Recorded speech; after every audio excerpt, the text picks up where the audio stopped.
Please be seated. Good morning, my dear brothers and sisters, and welcome to the Manila Cathedral. You look at the people at your side and greet them, good morning. And also, I would like to say good morning to those who are following us online, whether they are at their homes or working or traveling. We remember you, and we hope that there will be time that you will be able to come to the church in person to celebrate the Eucharist. My dear sisters and brothers, our readings this morning are about food. It's about food. The first reading tells about manna in the desert. They were traveling, they were on a journey, and God gave them food in the form of manna. In the second reading and in the gospel, it's about bread of life. So, let us talk about food. There are three things that I can say about food. Number one is, you need to eat in order to live. Kailangan kumain para mabuhay. At palagay ko sa marami sa atin, hindi naman yun problema. Mahilig tayong kumain. Yung iba nga, hindi they eat in order to live, kundi they live in order to eat. No, baligtad. So, sabi nga kung gusto mong magnegosyo, gawin mong ang pagtitinda ng pagkain ang negosyo mo. Hindi ka malulugi, basta't masarap ka lang magluto. Because people eat. And for Filipinos, it's not enough that you eat 3 times. Meron ng breakfast, meron ng tanghalian, meron pang hapunan, and in between, meron pang merienda. At bago matulog, meron pang midnight snack. Talaga rin naman, ang tindi. Pagkatapos sasabihin nyo, ay, bakit tumataba ako? No. Kain ka ng kain eh. No. So, in order to live, we eat. The second point that I would like to say about food is, it's not just eating. We have to eat quality food. We have to eat nutritious food. May mga bata dito, no? Taas nga yung kamay ng mga bata. No, okay. Kumakain ba kayo ng gulay? Nako, napakahirap pakainin ng gulay ang mga bata. Gusto nila meat, chicken joy. Pero hindi lamang kinakailangan kumain ng tamang pagkain. Masustansyang pagkain. At iniiwasan natin yung mga pagkaing bawal sa atin. Hindi maganda para sa ating katawan. Hindi lahat ng pagkain dapat nating kainin.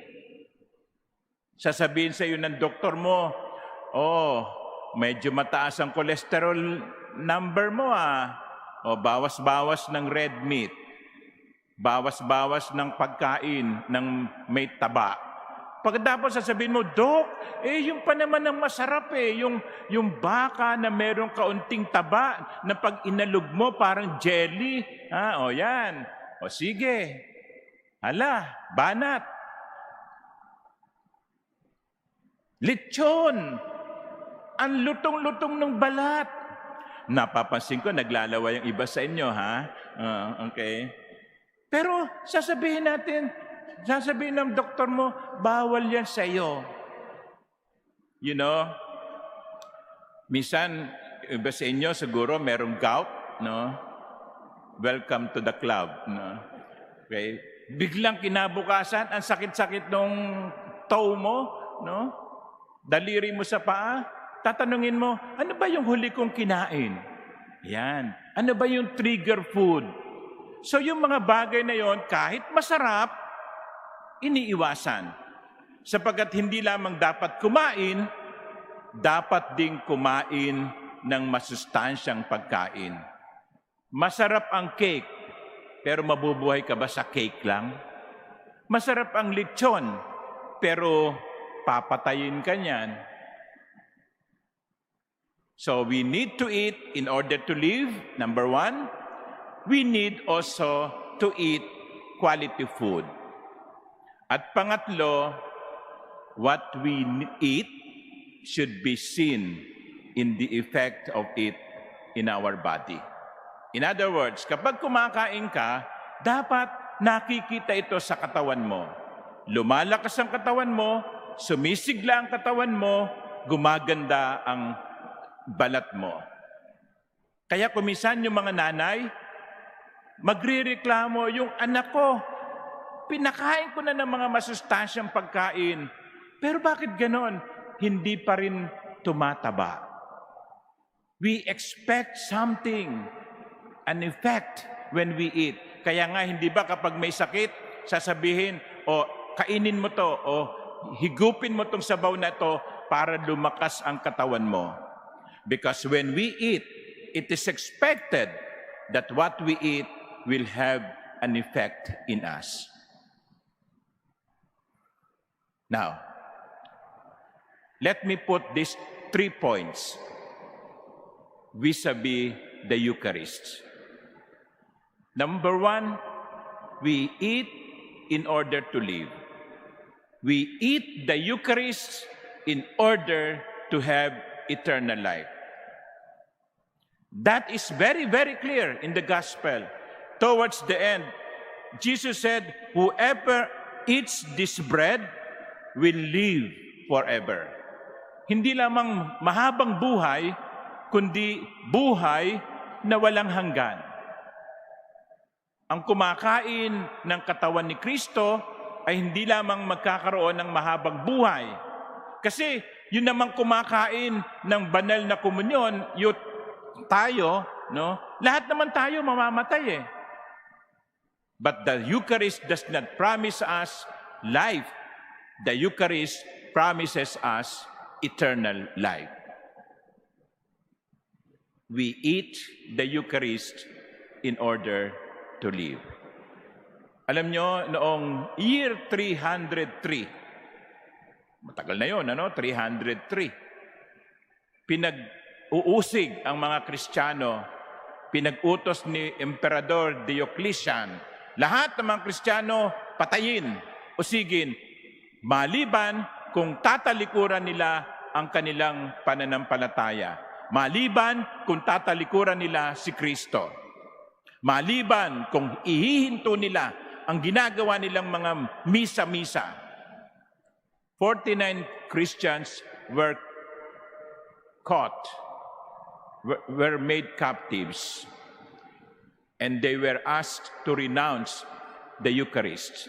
They were asked to renounce the Lord. And they said, this 49, sine Dominico non possumus. Sine Dominico non possumus. Without Sunday, we cannot live. Without Sunday. Sunday meaning the Eucharist, the Sunday celebration of the Eucharist. Without the Eucharist, we cannot live.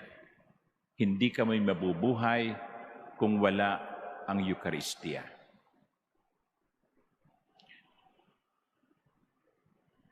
I wonder how many of Catholics have that same belief. Alam nyo, tinitingnan ko ang loob ng katedral, no? Halos puno tayo. Itong alas 10 at alas 6 ang talagang napupuno ang katedral. Dapat masaya na ako kasi puno tayo. Pero may pag-aalinlangan sa aking puso. Bakit? Ito lang ba ang mga Katoliko? Hindi. You're not even 1%.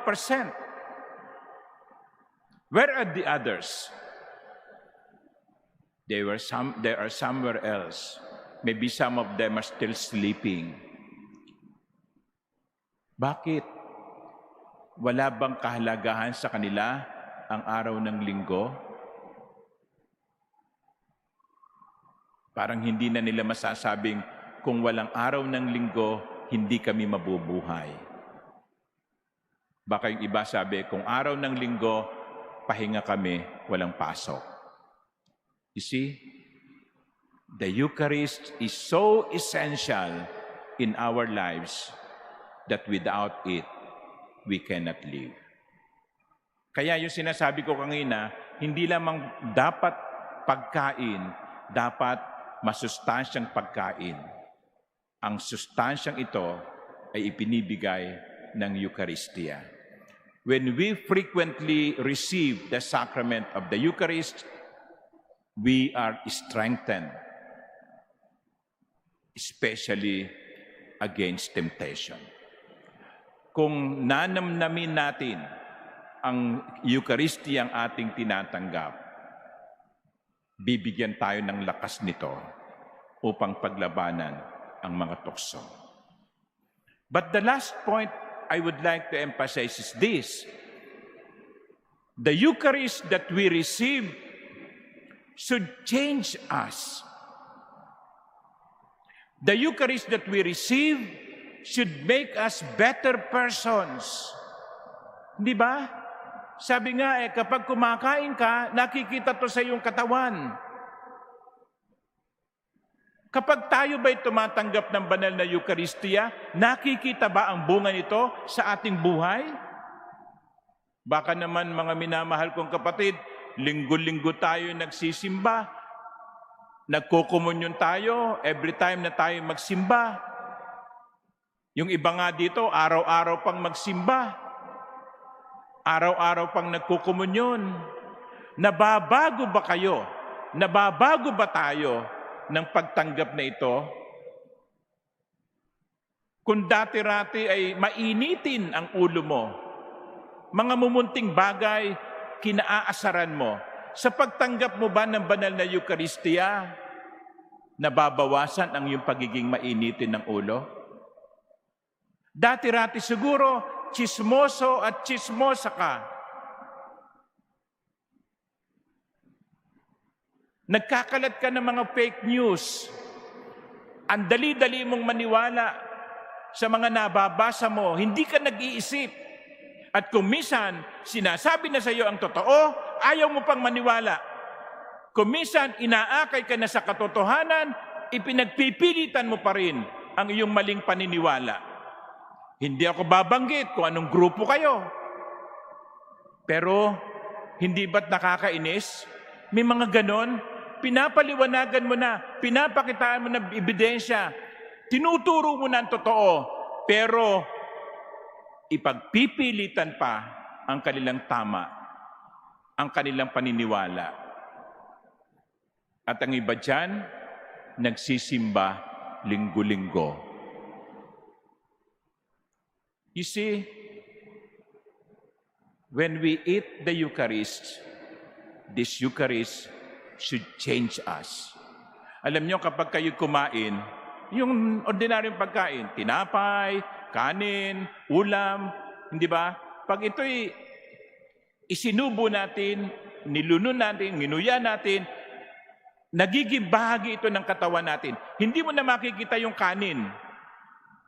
Ang makikita mo ay yung ikaw. Wala naman akong nakitang naglalakad na merong kanin dito, no?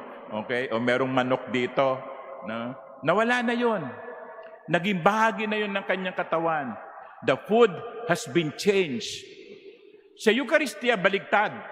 Kapag tayo ang kumain, si Kristo hindi nawawala. Tayo ang nagbabago. Tayo ang dapat na nagbabago. Pero nakakalungkot, hindi sa lahat ng pagkakataon, binabago tayo ng Eucharistia. At yan ang hamon sa atin. Whenever we receive the Holy Eucharist, the Eucharist should make us better versions of ourselves. Kaya nga po, hindi ko sinasabing wag na kayong tumanggap ng komunyon. Ha? Nako, Hindi na ako tatanggap ng komunyon kasi hindi din naman ako nagbabago. Hindi ko sinasabi yon. Ang sinasabi ko ito, sana sa bawat pagtanggap natin ng komunyon, nagsusumikap tayong maging mas mabuti, mas maunawain, mas makatotohanan, mas mapagmahal, mas katulad ni Kristo. Yan ang hamon. That is the challenge. That more and more we become like Christ. Amen.